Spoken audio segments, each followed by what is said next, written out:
All right, take 12 or whatever. Okay. Table grapes. Table grapes. So I always tell students the most important thing you can do, garden in your fields, in your orchard, is be a good observer, because then you can recognize when stuff looks healthy and when stuff looks off. And I just walked past this, and what struck me was this pimply looking foliage on these grapes.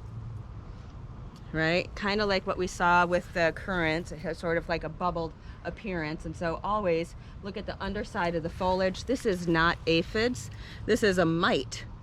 And it's called Erineum mite. And again, they are pupating in this fuzzy-like cavern that their mother made for them. And they will come out in the fall and overwinter in the soil and come back next spring. This is another disorder that does not affect the fruit, but again, it'll affect the foliage and the plant's ability to feed itself. So is it actually eating the leaf, or that's just where it's developing? That's just where it's developing. It is not eating the leaf. And so if you have a really bad infestation and you see a lot of puckering, that will actually just cause low vigor in your grapevine. And it may rob the fruit of nutrition.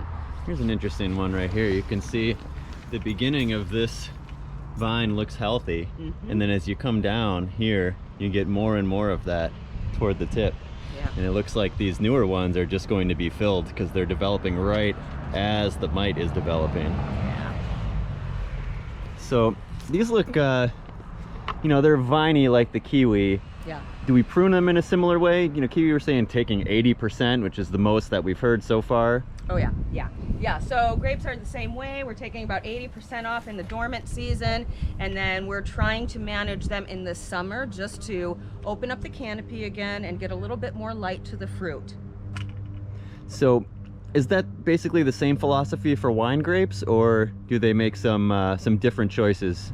They're usually making some different choices with wine grapes. When we only have time to manage them probably about 4 times a summer, they're probably going out there weekly, bi-weekly, and they're hardly letting any vegetative shoots grow. There is some thought out there, not thought, but there's some science out there that says, hey, it takes this many leaves to ripen this one cluster of grapes. And they know that. They make sure that they leave that many leaves so that they can ripen that cluster, but everything else gets taken away. So you notice they're highly, highly managed if you ever go to a wine vineyard. So higher value, a lot more precise management. Yeah, definitely, sure.